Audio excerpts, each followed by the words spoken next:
Okay, and here we're just squaring radicals, and this is nothing really new.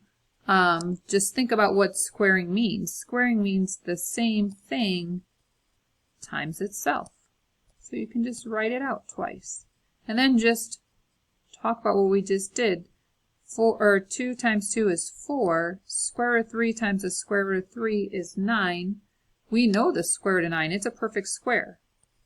So in its place we can put a 3. 4 times 3 is 12. By the way, I want you to realize the square root of 3 times the square root of 3 is going to be 3. So keep that in mind. Here, same thing. Square root of 7 times the square root of 7. They're both underneath. That's the square root of 49. We know the square root of 49. The square root of 49 is 7. Again, a radical times that same radical is just going to be the number underneath. So the square root of 7 times the square root of 7 is just going to be 7. And you can see the reasoning why.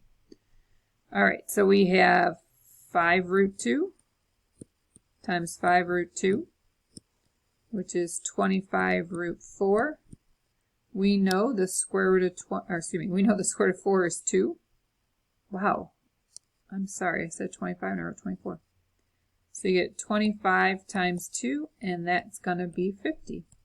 Again, it's going to be 25, and then root 2 times root 2 is just 2. So 25 times 2 is 50.